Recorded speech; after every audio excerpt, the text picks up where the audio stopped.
오늘은 누가복음 17장, 19장에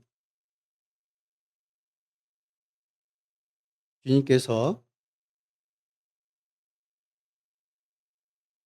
그 비유로 말씀하신 문화 비유로 말씀해 주신 것을 통해서 우리가 교훈을 받도록 하겠습니다. 누가복음 19장 17절 다시 보겠습니다. 주인이 이르되 잘하였다 착한 종이여 네가 지극히 작은 것에 충성하였으니 열 고을 권세를 차지하라.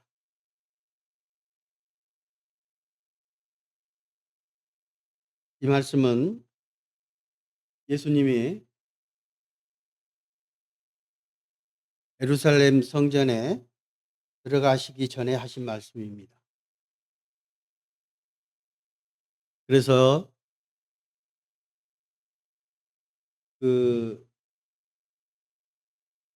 예수님이 이 말씀을 하실 때 그들의 분위기 또한 말씀해 놓으셨어요.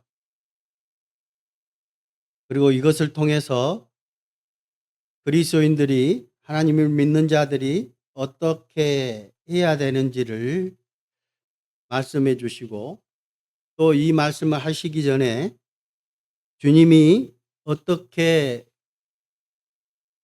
또 이 땅에 오셔서 십자가에 못 박히시고 죽으시고 다시 갈 것, 그리고 다시 돌아올 것을 비유로 말씀해 놓으신 겁니다.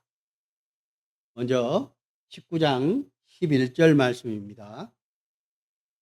여기 보시면 그들이 이 말씀을 듣고 있을 때 비유를 더하여 말씀하시니 이는 자기가 예루살렘에 가까이 오셨고 그들은 하나님의 나라가 당장에 나타날 줄로 생각함이더라.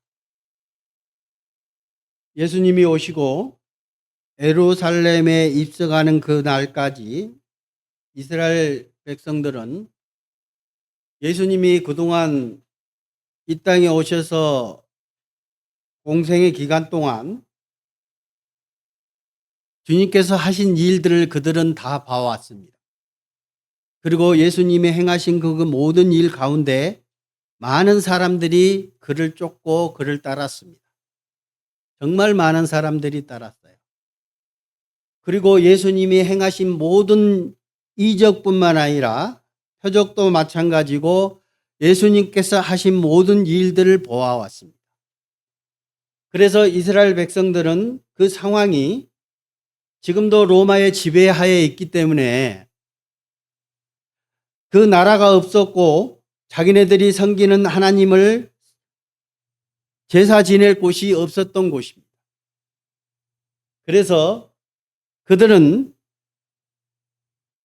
처음에는 예수 그리스도께서 세상의 모든 나라들을 평정하고 왕으로 오실 하나님을 찾았던 겁니다. 그 와중에 예수님이 오셔서 그동안 느껴보지 못했던 예수님의 행동들을 보아왔어요. 죽은 사람을 살리고 오병이어를 통해서 많은 사람들에게 먹을 것을 주시고 축사하시고 그 먹을 것들을 다 주셨잖아요. 그래서 그들은 이 나라의 왕으로 오실 그 하나님이 구세주가 오셨다라고 처음에는 판단했을 겁니다. 그래서 하나님 나라가 당장에 이분을 통해서 이루어질 거라고 그들은 믿어왔던 겁니다.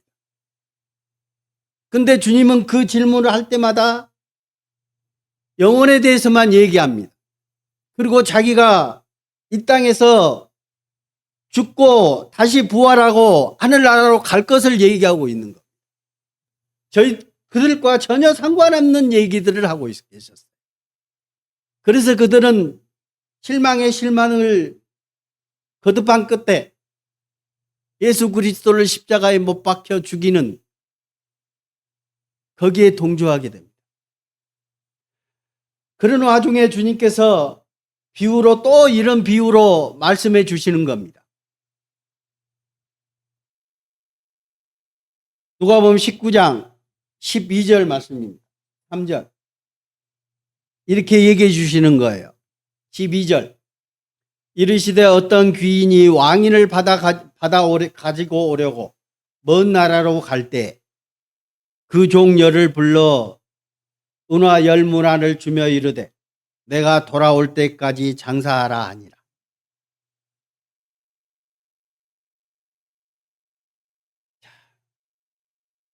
비유를 말씀해 주시는데 어떤 귀인이 왕위를 받아 가지려고 먼 나라로 간다는 얘기예요. 뭐예요? 내가 죽고 하늘나라로 갈 거다는 거예요. 그렇죠? 근데 이해할 수 있겠어요? 그 상황이 그들은 예수님이 왕으로 오셨다라고 상상하고 있는데 죽을 것이라는 거예요. 그냥 가는 거예요. 왕권을 가지러 간다는 거예요. 그들은 상상할 수 없었을 겁니다. 그래서 주님께서 그리스도인들에게 나를 믿는 자들에게 하나님을 믿는 자들에게 보여주시는 비유입니다. 어떤 귀인이 왕위를 받아 가지러 오려고 먼 나라로 갈 때 이제 선택하는 것. 종열을 불렀던 것. 종열을 불렀어요. 그러니까 뭐예요? 그 종들이 많이 있었을 겁니다. 근데 주님으로부터 택함을 받은 자는 누구예요? 10명뿐이었다. 그 10명만 불러서 그 10에게 한 문화씩 줬습니다. 그 10명에 한 문화씩 주며 언제까지? 주님이 다시 그 주인이 다시 돌아올 때까지 뭐 하라고요? 장사하라.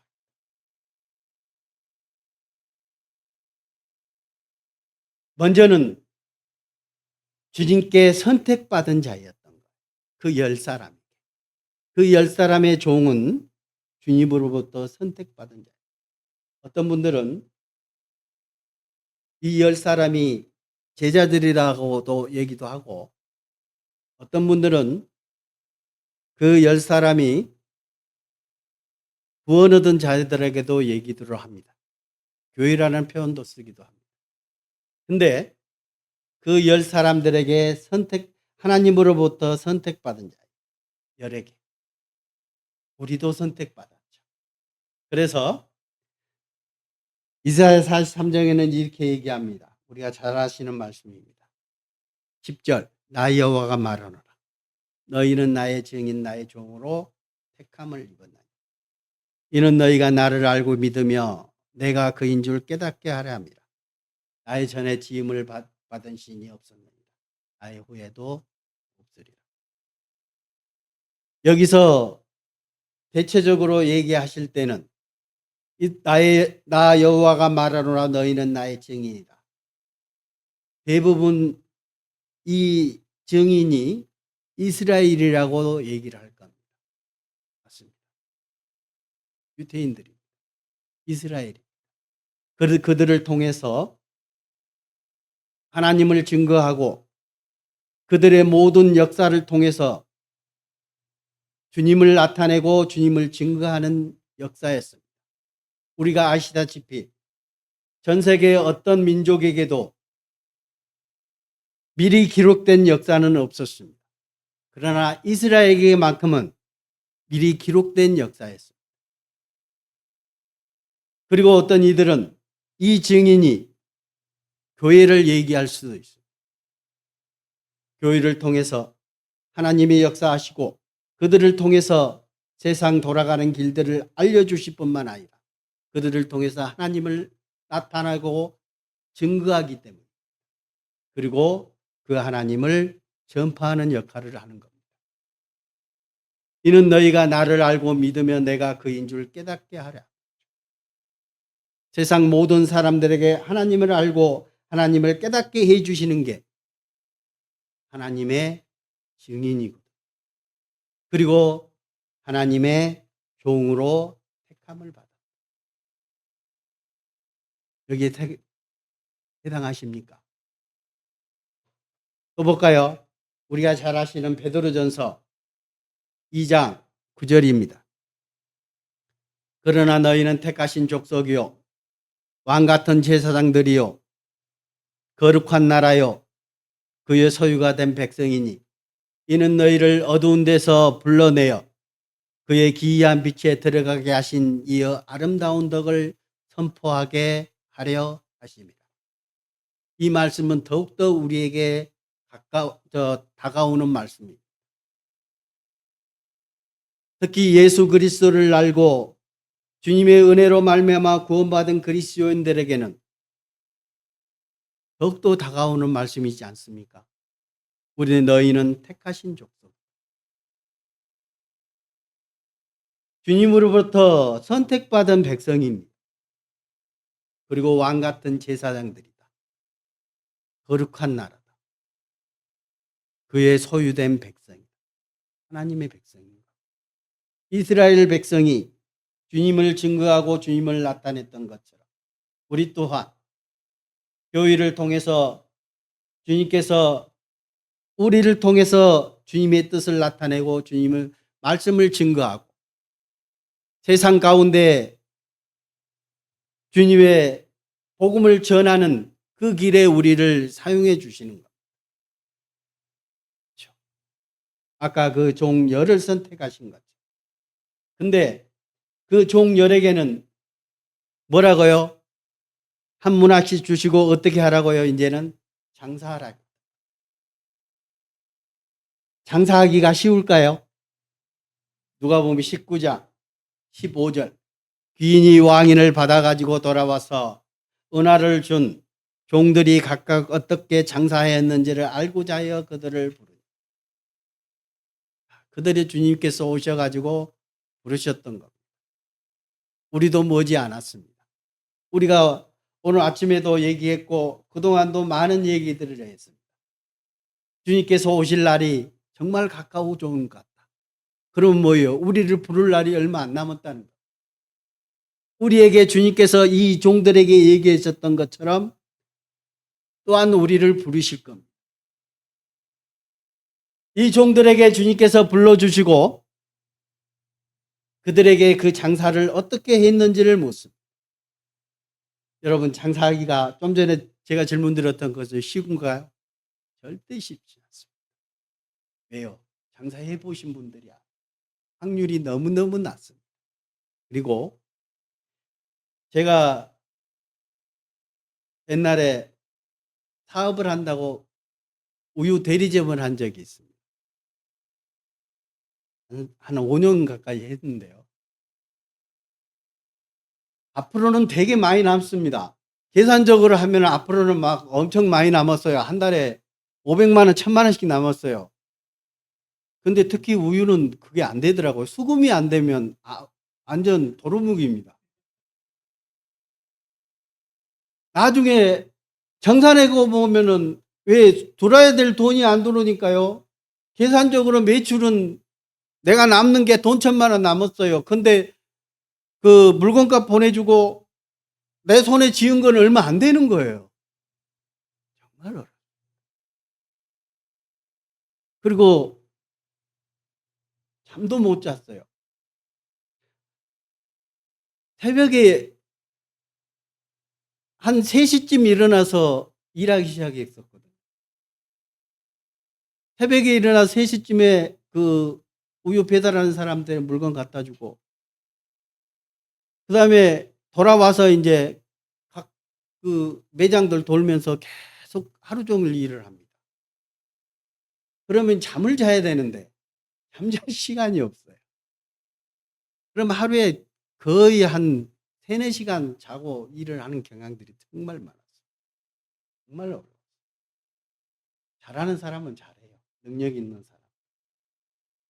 그래서 주님께서 여기에 보신 것처럼 이제 한 문화를 가지고 10문화를 남기고 한 문화를 가지고 5문화를 남기고 이런 일들이 나타나는 겁니다. 그의 능력에 따라서 달라지는 거예요. 그의 열심에 따라서 달라지는 겁니다. 어떤 분이 성공한 사람의 그 과일 가게 얘기를 제가 들었습니다. 그분은요, 그 과일의 맛을 전부 다 파악을 해야 돼요. 그분은 그 경매하는 데 가서 하나하나 다 확인합니다. 그리고 그 맛이 어떤지는 정확하게 파악을 해요. 그래가지고 그것만 띄워와요. 왜? 또 얼마만큼 계산하냐? 오늘 판 양까지 계산을 해요. 그래서 완전히 그 사람은 그 다음날까지 남기지를 않습니다. 그 성공한 사람이에요. 저는 실패하는 사람이에요. 그 사람은 그래서 새벽에 가서 그거를 받아와서 오늘 그 물량을 다 소진해요. 그래도 남았어요. 막판에 세일을 해서 반값도 안 되는 가게 다 없애버립니다. 그러니까 항상 맛있고 항상 신선한 과일을 그 가게에 가면 얻을 수 있는 겁니다.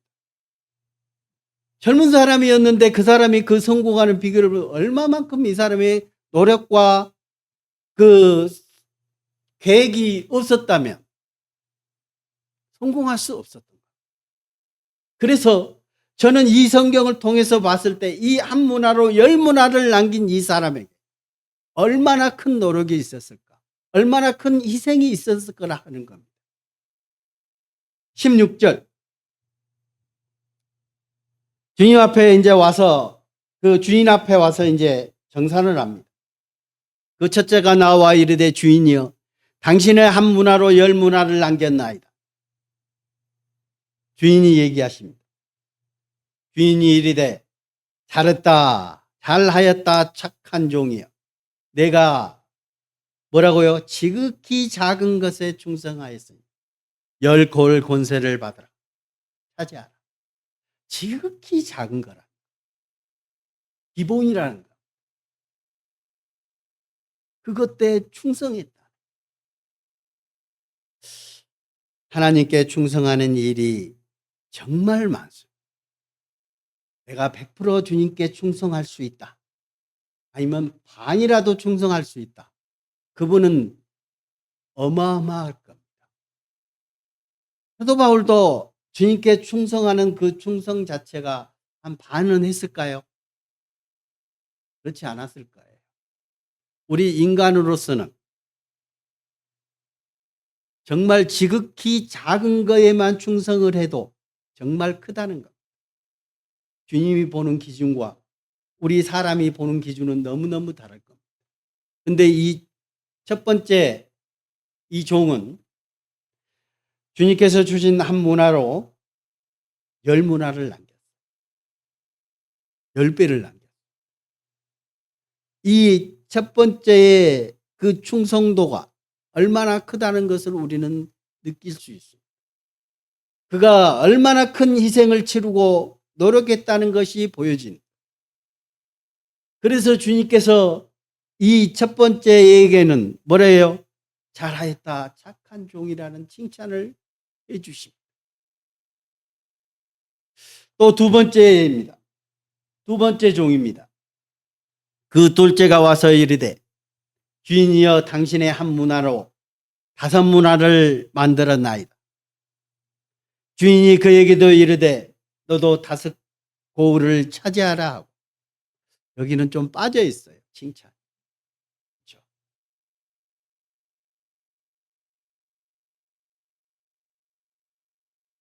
열 고울, 10문화를 남긴 첫 번째.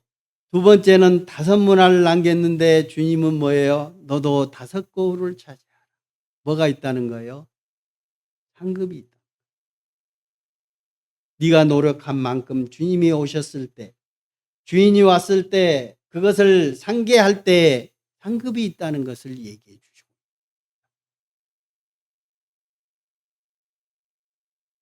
이들에게도 주님의 칭찬이 있지는 않았지만 기쁜 마음으로 그것을 차지했을 겁니다. 부끄럽지 않았을 겁니다. 그렇죠?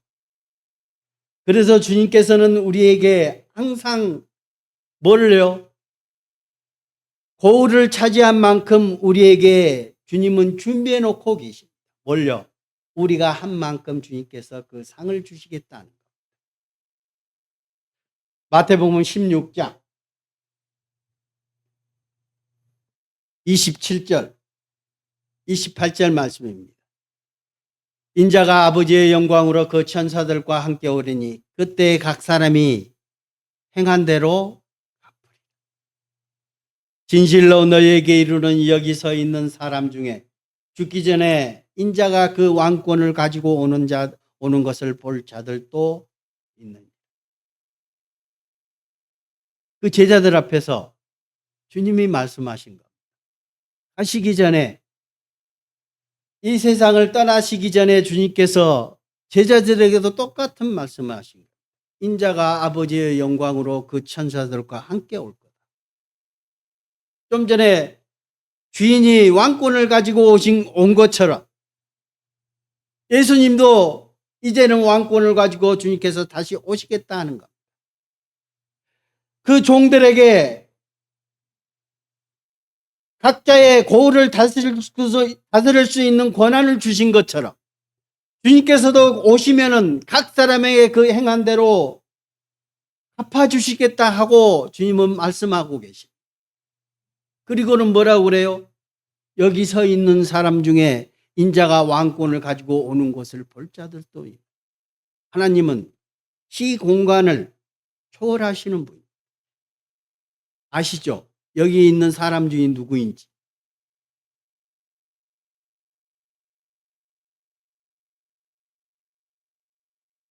그 변화산에서 주님이 기도하실 때 여기에 함께 참석했던 자가 베드로와 요한과 야고보였습니다.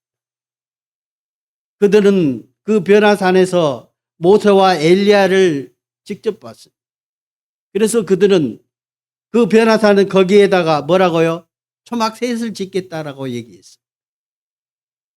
주님이 변화된 그 모습. 그래서 그 변화되어 있는 모세와 엘리야를 그들은 직접 목격했다는 것. 그러면서 그들에게 뭐예요? 일하라는 것.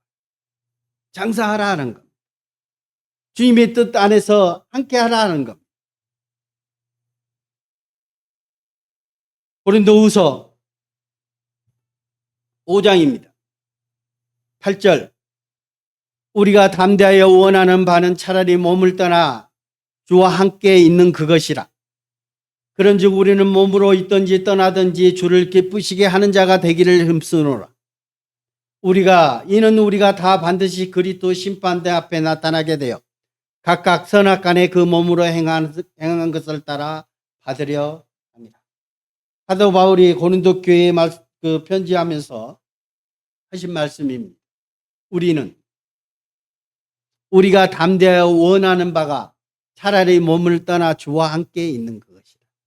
그렇죠? 우리도 그 바라는 바 아닌가요? 가끔가다 힘들면 빨리 주님 오셨으면 하는 생각이 우리의 마음입니다. 사도 바울도 그랬던 것 같아요. 그때 고린도 교회에 있는 교인들도 그랬던 것 같습니다. 우리가 담대하여 원하는 바가 차라리 몸을 떠나서 주와 함께 있는 것, 주님과 함께 있는 것.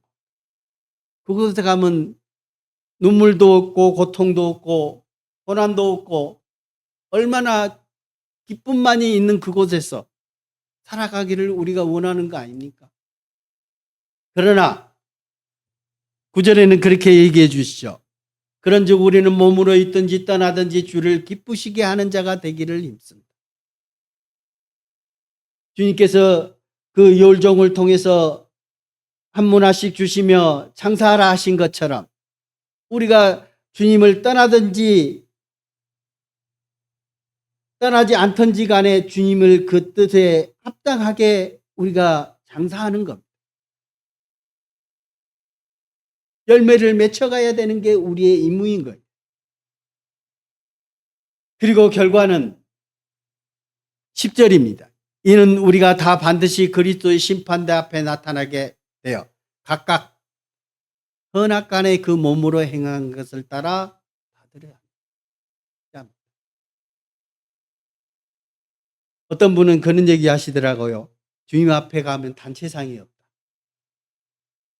다 각각의 행한 대로 주님께서 갚아주시겠다 하는 거.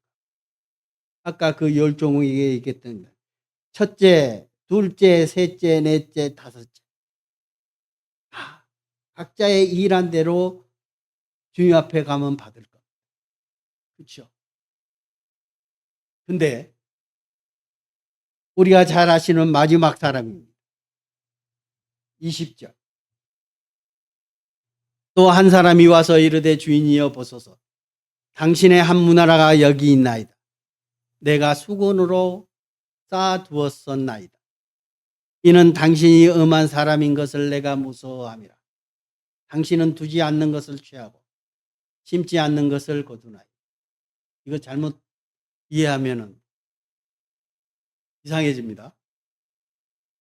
이 사람은 그 한 문화도 잃어버릴까 봐 그랬던지 아니면 화나서 그랬는지 모르겠습니다.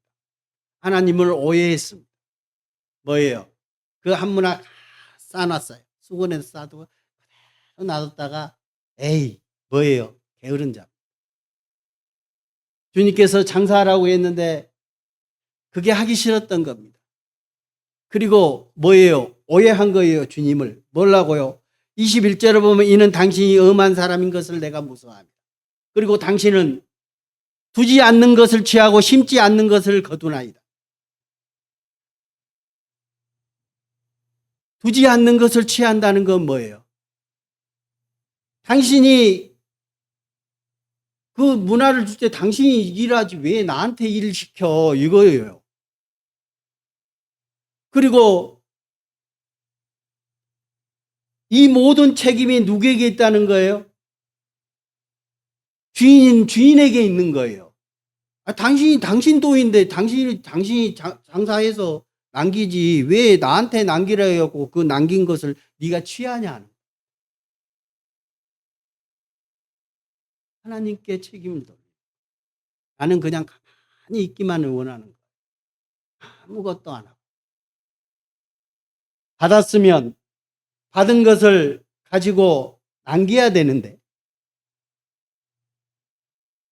그것을 가만히 있고 게으르고 아무것도 하지 않고 나는 내 것 받은 것만큼 주면 된다는 생각이에요.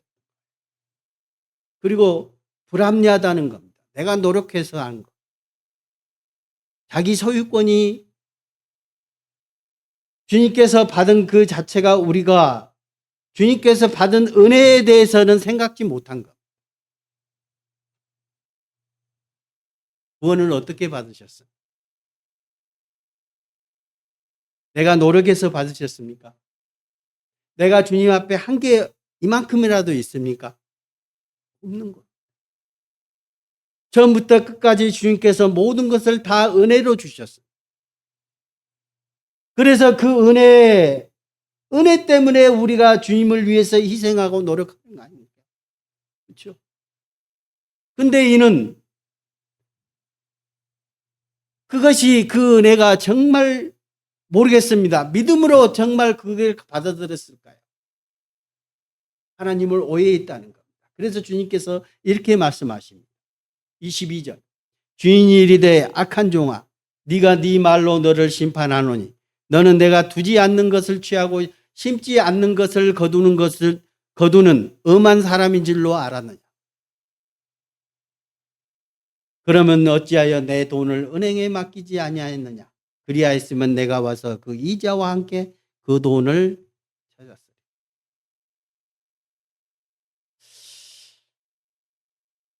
하나님은 그에게 악한 종이라는 표현을 씁니다. 우리도 성경을 통해서 보면 게으른 사람에게는 악한 종이라는 표현을 많이 씁니다. 근데 여기서 보면 그 당시에도 은행이 있었을까요? 번역상에 조금 오류가 있습니다. 그때는 은행이 없었잖아요. 근데 이 원래 이 헬라의 번역에 보면 이 은행이 뭐냐면 트라페산이라는 그 단어인데 이 트라페산이라는 단어는 예루살렘에 가게 되면은 그 탁자가 그 돈 바꾸는 사람들의 그 탁자를 예수님이 예루살렘에 들어가실 때 다 엎었던 그 탁자 있잖아요. 그 탁자를 얘기할 때 그 트라페산이라는 표현을 쓴다고. 그러니까 그 사람들은 뭐 돈 바꾸는 사람들이잖아요. 그러니까 돈을 받아서 그 각 여러 나라에 돈이 통용됐기 때문에 그 물건을 사게 되면 돈을 바꿔주는 환전상이었어요. 그러니까 이윤을 남기고 팔아졌었잖아요. 그래서 여기에 은행이라는 표현을 썼어요. 차라리 그 한 문화를 그들에게 맡겨놨으면 나중에 우리가 은행에 돈 넣어놓으면은 그 예금 이자라도 받는 것처럼 주님이 그거라도 취했을 거 아니냐. 네가 한 거는 그냥 거기에 맡기는 그 일이라도 했으면 하는 것. 근데 저는 이 표현을 하고 싶어요. 우리 그리스도인들에게 이들에게 주님께서 내 돈을 은행에 맡겼다. 우리에게 주신 그 한 문화가 내가 교회 안에서 아무것도 안 하고 내가 교회 안에서 주님께 아무것도 드리지 않았다 할지라도 저는 교회 안에서 함께 한 것만으로도 교회 안에서 함께 기도하고 함께 슬퍼해주고 함께 기뻐해주고 내 마음이 그들과 함께 했을 때 은행에 맡겨둔 것이라고 저는 이해합니다. 우리 그리스도인들에게도 주님의 몸된 교회 안에서 우리가 함께 했을 때 정말 아무것도 하기 싫은 사람들이 있잖아요. 사람은 게으르거든요. 아까도 그런 표현을 썼지만 사람이 서 있으면 일할 때는 쉬고 싶고 서 있으면 앉고 싶고 앉으면 눕고 싶은 게 우리의 사람의 마음입니다.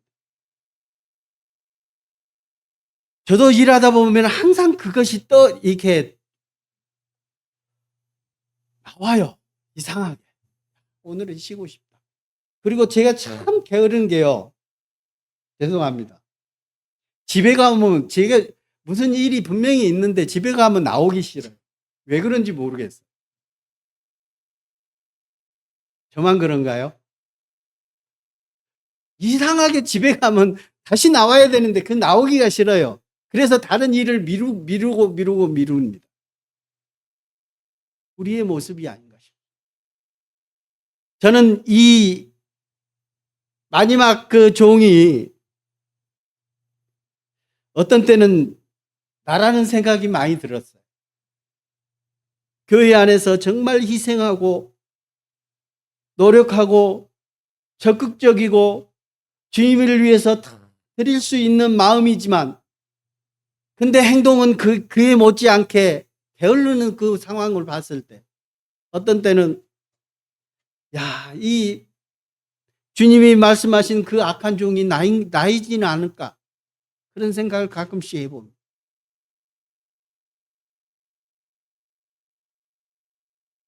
그래서 주님이 마지막으로 이 한 문화를 다른 사람에게 줘버리잖아요. 24절.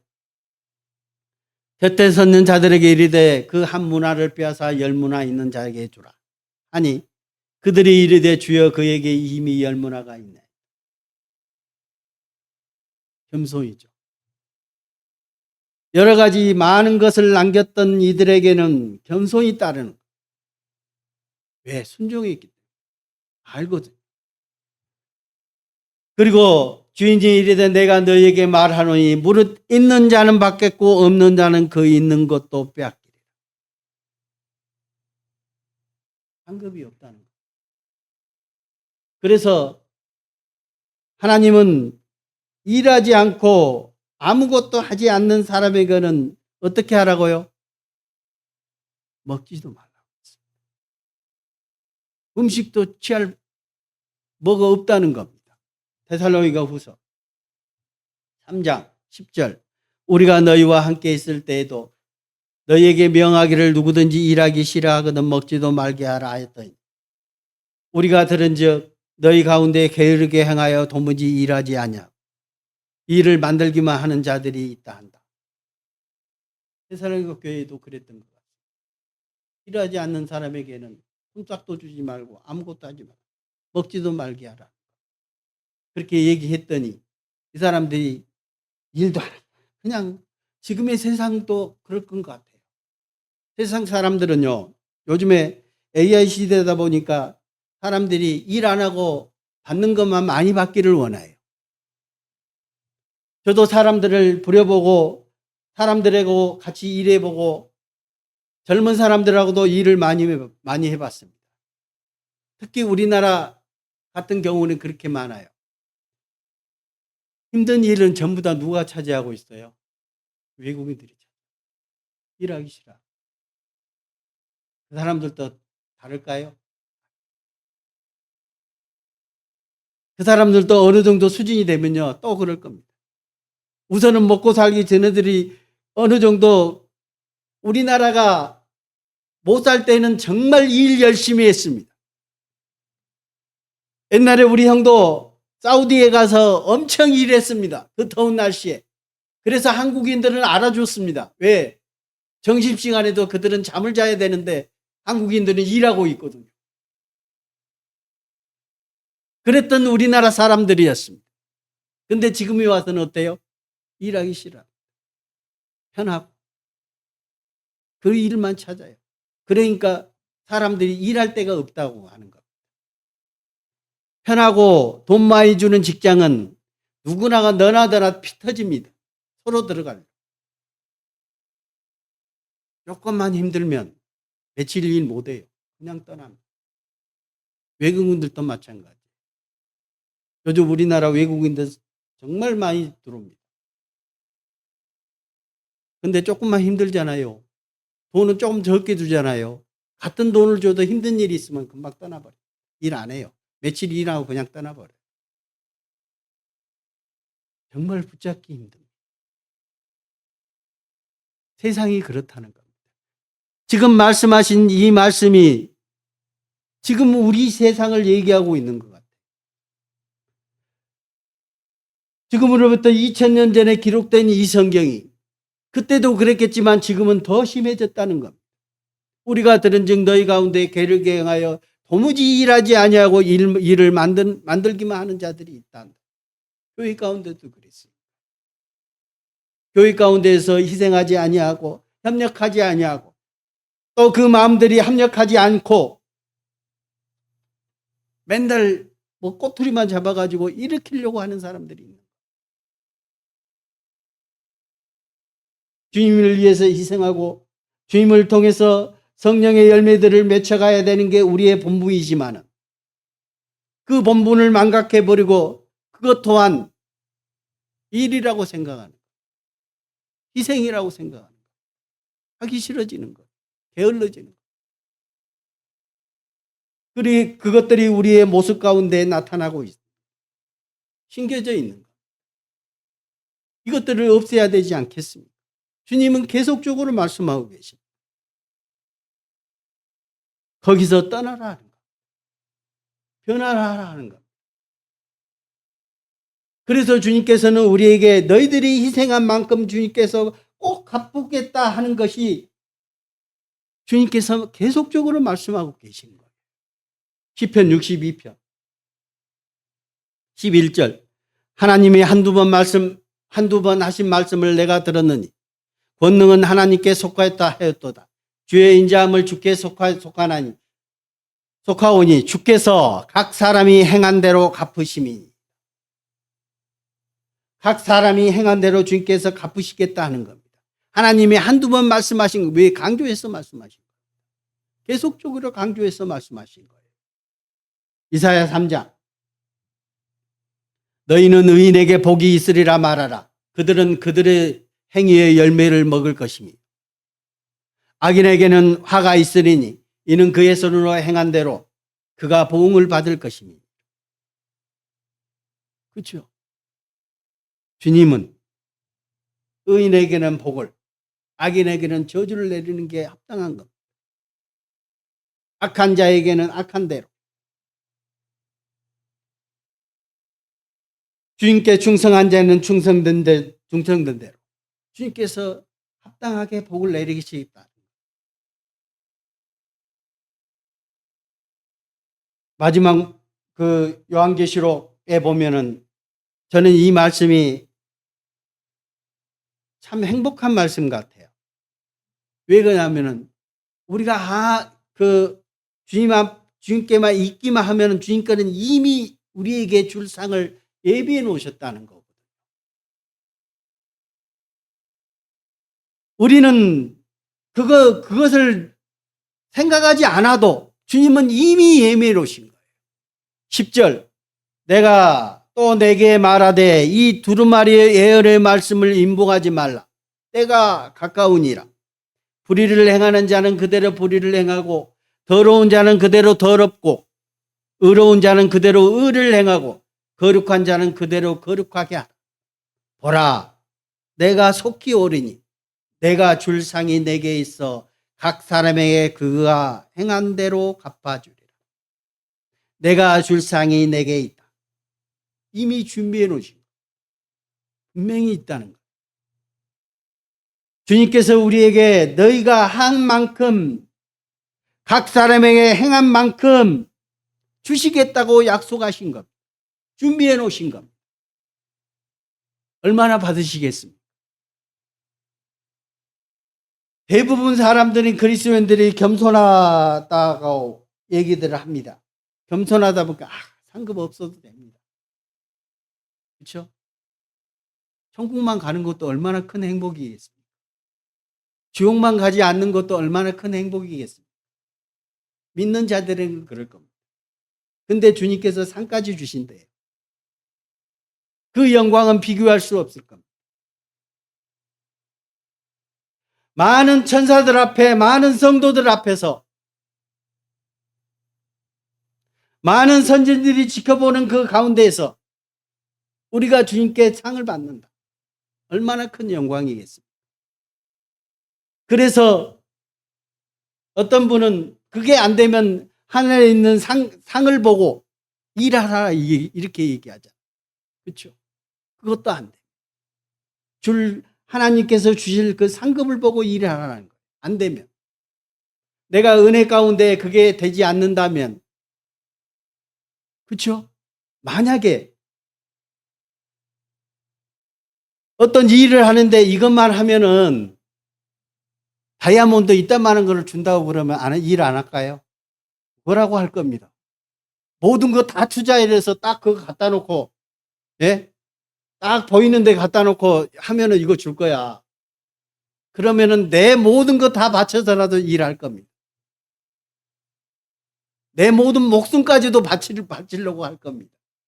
주변에 있는 돈을 다 끌어들여더라도 그 일을 하기 위해서 할 겁니다. 근데 주님은 준비해 놓으셨다는 거. 우리에게 줄 상이 준비되어 있다는 거. 근데 우리는 뭘 보고 있습니까? 허상을 보고 있지 않습니까? 확실한 주님의 상이 우리에게 주시겠다고 말씀으로 약속해 놓으셨는데 우리는 아직도 그 상에서 허상으로 생각하고 있지 않느냐 하는 것. 막연하게 생각하고 있지 않느냐 하는 것. 확실한 상이어야 되는데 그 상이 줄까? 있을까? 주시겠지. 그렇죠? 확실하다면, 신뢰가 간다면, 거기에 대한 확실한, 좀 전에 말씀하셨던 것처럼 다이아몬드가 내 눈에 보인다면 다 한다니까요. 근데 대부분 교회 안에서 그리스도인들이 나태해지고 있습니다. 주님이 오시겠다는 그 약속의 말씀은 우리가 확실한데 주님께서 오시는 그 날이 계속 더디게 오고 있습니다. 제가 가끔씩 그 얘기했죠. 내가 구원받은 지가 지금 40년이 돼갔습니다. 근데 그때만 해도요. 내가 군대 가기 전에 주님이 오실 줄 알았어요. 내가 결혼을 하기 전에 주님이 오실 줄 알았습니다. 근데 주님은 안 오셨어요. 벌써 40년이 흘러버렸습니다. 그러니까 제 자신이 계속 뭐를 생각하냐. 아직 멀었다고 생각하는 거. 주님은 2000년 전에 제자들을 통해 말세라고 얘기하셨습니다. 그리고 곧 오겠다라고 말씀해 주셨어요. 하나님의 보시는 시간과 우리가 보는 시간은 너무너무 차이납니다. 가끔씩 그 얘기를 들어주시죠. 개미 한 마리를 여기다 갖다 주셨는데 그 개미가 이 전체를 한 바퀴 도는 시간하고 우리가 한 바퀴 이렇게 도는 시간은 얼마만큼 차이가 날까요? 비교도 안 되는 겁니다. 하나님은 천년이 하루 같다고 얘기하셨어요. 그래서 주님께서 제자들에게 얘기하신 것처럼 천년이 하루 같다고 얘기하셨을 때는 바로였을 겁니다. 시간과 공간을 초월하신 분이기 때문에 그 다음이었어요. 오시겠다는 그 약속. 그런데 우리 인간들은 2000년이라는 기간이 지났습니다. 근데도 주님은 아직까지도 오시지 않았다는 거예요. 그렇죠? 근데 주님은 오시겠다고 약속하셨어요. 그 약속의 시간은 이제는 우리가 세상에 돌아가는 모든 것을 봤을 때 주님이 문 앞에서 문을 두드린 것처럼 그 앞에 와 있다는 것을 우리는 절실히 느낍니다. 근데 그동안에 우리 생활이 그것들을 반응하지 못하고 있다는 사실입니다. 그렇지 않아요? 현실적으로 우리가 그거를 받아들이지 못하고 있는 거예요. 준비하고 있으십니까? 주님 맞을 준비하고 있으십니까? 하는 겁니다. 그리고 주님 오시는 그날까지 우리가 어떻게 일하고 어떻게 열매를 맺혀가야 하는 사실들을 성경을 통해서 우리가 계속 배워왔습니다.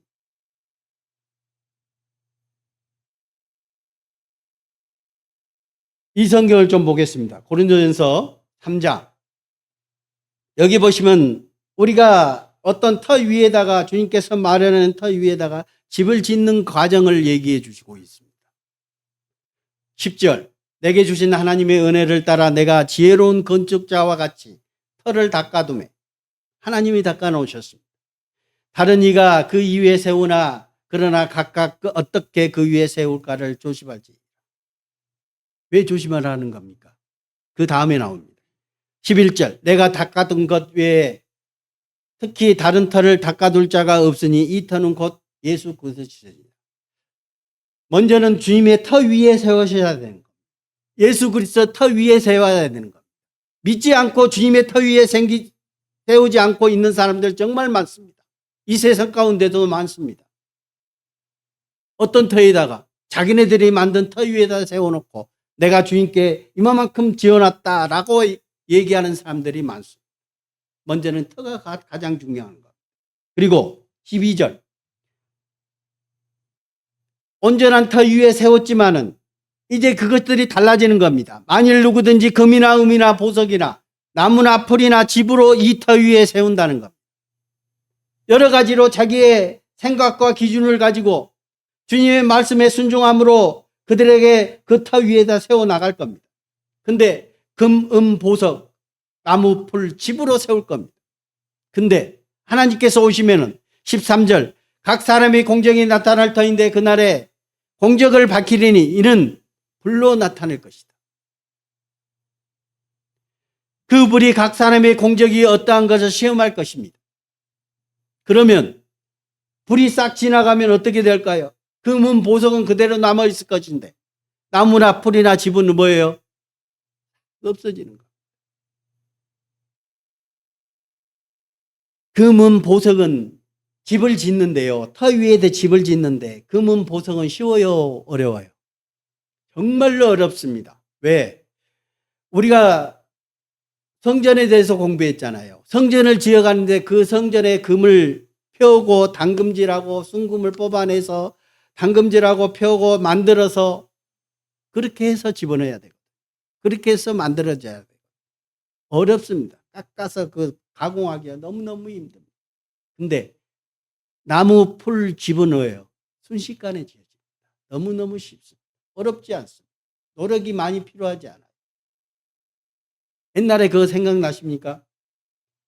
우리 구석기 시대의 집들이 어떻게 됐어요? 나무 딱 세워놓고 집으로 딱 감싸버리면 집입니다. 가끔씩 제가 TV 보면 지금 아프리카 같은 데 가면 집 모양들이 대부분 그렇게 지어져요. 나무들이 이렇게 서로 교차해서 탁 해놓고 거기서 잠을 자고 생활하는 모습들을 많이. 각자의 집들이 어떤 모양으로 지어져 가는지, 무엇을 통해서 지어졌는지 하나님 앞에 가면 나타난다는 겁니다. 14절. 만일 누구든지 그 위에 세운 공적이 그대로 있으면 상을 받고 누구든지 공적이 불타면 해를 받으리니 그러나 자신은 구원을 받되 불 가운데서 받은 것 같으리. 터는 맞습니다. 터는 예수 그리스도의 터 위에 지어졌습니다.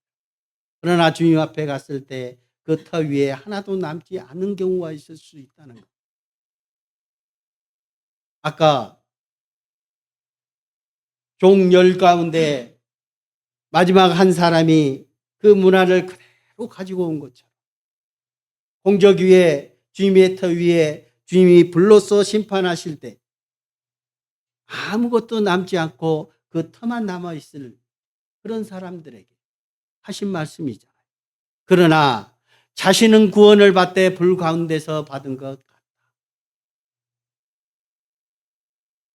뭘로 지어질 겁니다. 우리가 어떤 마음 가운데 집이 지어져 가고 있습니다. 그 터 위에 분명히 우리가 구원받은 그리스도인이라면 예수 그리스도의 터 위에 지금 집을 짓고 계실 겁니다. 주님 앞에 갔을 때 어떤 모습으로 남아 있을까요? 사도 바울도 나무 심는 것을 통해서 비유로 말씀해 주셨어요. 고린도전서 3장 7절입니다.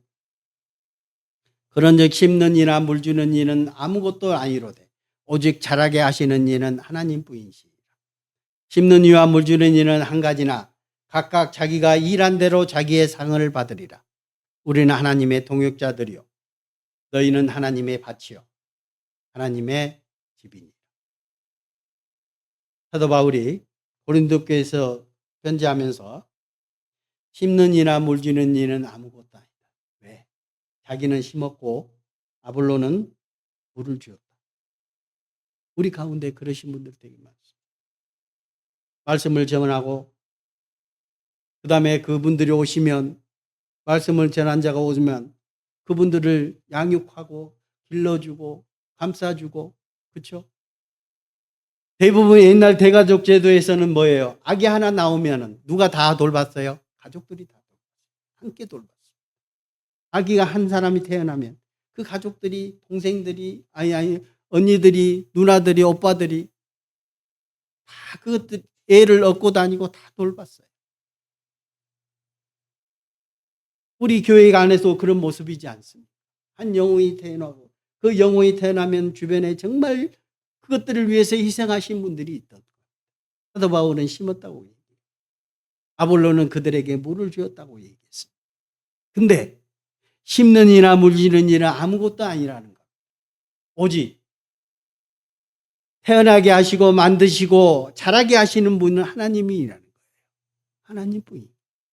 그래서 심는 이와 물지는 이는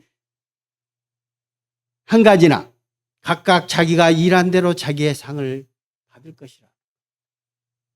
얼마만큼 교회 안에서 희생하고 함께 했느냐는 것. 우리에게도 어떤 이는 직분이 다 각자 있습니다. 우리의 각 지체별로 다 다를 겁니다. 어떤 이는 손의 지체가 있고 입의 지체가 있고 귀의 지체가 있는 거예요. 어떤 분은 정말로 잘 들어줘요. 그 사람의 마음을 잘 풀어줘요. 너무너무 잘 들어서. 나는 그런 분들이 되게 부러워요. 잘 들어주는 거. 그건 되게 힘들더라고요. 남들이 막 퍼붓고 잔소리하는데 그거를 못 들어줄 때가 많아요. 중간에 끊을 때가 많습니다. 저는 기의 직분은 아닌 것 같아요. 그렇죠? 손의 직분도 쉽지 않아요. 손이 모든 것을 인사도 하고 감싸주기도 하고 그 모든 것을 쓰다듬을 수 있는 것이 손이거든. 그리고 모든 일에 바쁘게 할 수 있는 게 손이거든. 발은요. 아무리 바빠도 어디 가자고 그러면 쉽지 않고 무조건 가놓으신 분. 어느 곳에든 다 참석하시는 분. 너무너무 좋아. 각자의 그 직분들이 있을 겁니다. 그러나 주님은 그 일한 대로 주님께서 갚아주시겠다 하는 것. 우리는 사도 바울과 같이 말씀을 전하는 자에게는 하나님의 동역자였습니다. 그리고 우리는 하나님의 밭이었습니다. 그 밭은 씨가 떨어져서 정말 고운 밭으로 만들어 놓으신 분들에게는 그 씨가 떨어졌을 때 50배, 100배의 결실을 맺는 겁니다. 우리는 어떤 밭입니까? 그리고 우리는 하나님의 교회에 머물고 있다는 사실입니다. 우리 자신들이 어느 곳에 있든지 주님께서 우리에게 주신 그 안무나 그걸 가지고 어떻게 남길 것을 생각을 하고 어떻게 장사해서 얼마만큼 남길 것을 주님 앞에 오셨을 때 주님께 자신 있게 내가 한 문화로 10문화를 남겼습니다. 5문화를 남겼습니다. 2문화를 남겼습니다라고 자신 있게 얘기할 수 있어야 돼요. 아까 얘기하신 것처럼 터 위에 세워놓고 주님이 불로서 심판하실 때 아무것도 남지 않고 불에 타버리면 주님 앞에 설 때 정말로 부끄러운 구원이 되지 않을까요? 우리가 생각해 봐야 돼요. 주님이 오실 날이 가까우고 있다는 사실은 여기 계신 분들뿐만 아니라 세상 모든 사람들이 믿는 사람들에게는 절실히 느낄 겁니다. 세상 돌아가는 일들이 절실히 느낄 겁니다. 내가 주님 앞에 섰을 때 본문입니다. 주인이 이르되 잘하였다 착한 종이여 네가 지극히 작은 것에 충성하였으니 10골 권세를 차지하라. 이것이 주님께서 주님 앞에 섰을 때 우리가 이 소리를 받았을 때 우리에게 나타나는 가장 큰 영광이 아닐까요? 이 소리를 듣기 위해서 그 종이 정말 노력하고 희생한 것처럼 우리에게도 우리를 통해서 주님께서 많은 열매가 맺기를 지금도 바라고 계신다는 사실. 주님께서 많은 제자들에게 이 비유를 통해서 그들에게 알려주셨던 것처럼 우리에게도 똑같은 말씀으로 우리에게 알려주고 계십니다. 우리는 세상 끝에 살아가는 그리스도인들입니다. 어떤 모습으로 살아가야 될지를 성경은 우리에게 말씀하고 계십니다. 우리는 알고 있으나 그것이 행함으로 나타나는 것은 우리의 몫입니다. 그렇지 않을까요? 정말 주님 앞에 오실 날이 가까워진 이 때에 주님 앞에 섰을 때 주님의 칭찬을 받을 수 있는 모든 그리스도인이 됐으면 좋겠습니다.